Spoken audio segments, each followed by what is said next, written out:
শেখ মুজিবুর রহমানের ৭ই মার্চের ভাষণে উল্লেখিত অর্থনৈতিক রাজনৈতিক ও সাংস্কৃতিক আন্দোলনকে মুক্তির আন্দোলন বলতে বোঝাচ্ছি এই যে উল্লেখিত মুক্তি ও ৬৬-এর ৬ দফার দাবি প্রতিষ্ঠার লক্ষ্যে আন্দোলন সংগঠিত হয় সেটিকে এবং শেষ হয়েছে বলতে বোঝায় ১৯৭১ সালের ১৬ই ডিসেম্বর এক রক্তক্ষয়ী সশস্ত্র সংগ্রামের মাধ্যমে আমরা আমাদের সেই কাঙ্ক্ষিত মুক্তি অর্জন করেছি। আজকের বিতর্কের সুবিধার্থে যে ৫টি ক্ষেত্রের উপর আমরা আমাদের প্রস্তাবনাটি আলোকপাত করতে যাচ্ছি তা হলো অর্থনৈতিক মুক্তি, রাজনৈতিক মুক্তি, সাংস্কৃতিক মুক্তি, ধর্মনিরপেক্ষতা ও নাগরিক অধিকার নিশ্চিতকরণ। প্রথমেই চলে যাচ্ছে অর্থনৈতিক মুক্তির দিকে। সেন্টার ফর পলিসি ডায়ালগের নির্বাহী পরিচালক ফাহমিদা খাতুন নিরীক্ষা করে দেখিয়েছেন ১৯৭৩-এ পার ক্যাপিটা ইনকাম ছিল ৩%, পরবর্তীতে তা ২৩ গুণ বৃদ্ধি পেয়ে হয়েছে ৬৯%। এর মাধ্যমে বাংলাদেশ সরকার হয়েছে স্বাবলম্বী, যার ফলে বিশ্ব ব্যাংকের প্রত্যাখ্যানের পরেও নিজ অর্থায়নের মাধ্যমে আমরা তৈরি করতে পেরেছি পদ্মা সেতু, metro rail, submarine cable, Bangabandhu satellite, Karnaphuli tunnel, Matarbari port এবং কয়লা বিদ্যুৎ কেন্দ্র, রূপপুর পারমাণবিক বিদ্যুৎ কেন্দ্রের মতো বৃহৎ প্রকল্প। চট্টগ্রামের মিরসরাই সাউথ এশিয়ার সবচেয়ে বড় ইকোনমিক জোন এবং এসবের মধ্যে যোগাযোগ রক্ষার জন্যও বাংলাদেশ সরকারের তত্ত্বাবধানে elevated expressway, Cox's Bazar maritime runway, Shahjalal third terminal, নতুন কার্গো বিমান এয়ারলাইন্স তৈরি করা হচ্ছে। মানে স্পিকার, পদ্মা সেতুর মাধ্যমে ২৭টি জেলা যুক্ত করা যাচ্ছে। বিবিসি এর রিপোর্ট মতে রূপপুর হচ্ছে ২.৪ গিগাওয়াট ক্ষমতা সম্পন্ন একটি পরিকল্পিত পারমাণবিক বিদ্যুৎ কেন্দ্র। এর মাধ্যমে দেশের প্রত্যন্ত অঞ্চলে বিদ্যুৎ সরবরাহ সম্ভব হচ্ছে, যেখানে আগে বিদ্যুৎ সরবরাহ ছিল সাপের ৫ পা দেখার মতন।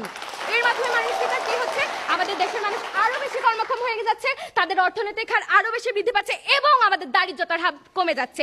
এখানে লক্ষণীয় ১৯৭১ সালে দরিদ্রতার হার ছিল ৮০%, ক্রমান্বয়ে তা কমে যাচ্ছে, কমে ১৯৭৩-এ তা এসেছে ৫৫.৭% এবং ২০১৬-তে তা ১৭.৫ এবং বর্তমানে তা ১১.৩% নেমে এসেছে।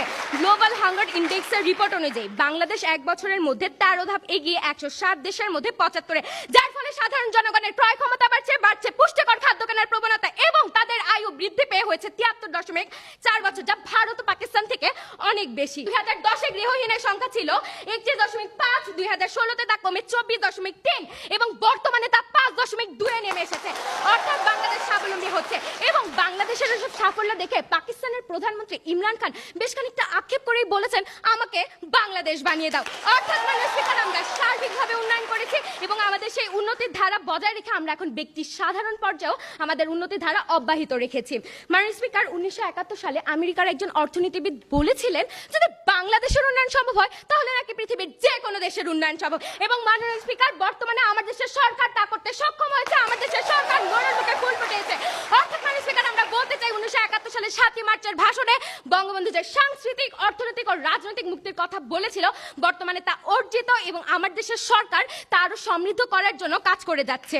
মাননীয় স্পিকার, বাংলাদেশে এখন খালি পায়ে মানুষ দেখা যায় না। বাংলাদেশে এখন বাস্তবে কবিতায় কুড়িঘর থাকলেও বাস্তবে কোনো কুড়িঘর দেখা যায় না।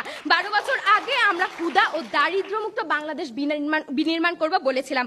আমরা ক্ষুধাকে ইতিমধ্যে জয় করতে সক্ষম হয়েছি। এখন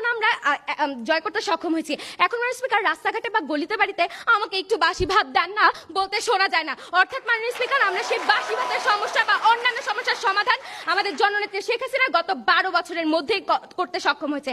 তাই সকল তত্ত্ব পরিসংখ্যান থেকে আজকে এটি সুস্পষ্টভাবে প্রমাণিত হচ্ছে যে আমরা আমাদের অর্থনৈতিক মুক্তি পেয়ে গিয়েছে এবং সেই অর্থনৈতিক মুক্তি পাওয়ার পরে আজকে আমাদের দেশ এই পর্যায়ে এসেছে এবং সেখান থেকেই আমরা দেশকে সমৃদ্ধ করার জন্যই বর্তমানে আরো এগিয়ে যাচ্ছি। তাই আমি আজকে গর্ব সহকারে এই বলে শেষ করতে চাই যে, আকাশ তুমি সরে দাঁড়াও, আমি মাথা তুলে দাঁড়াবো।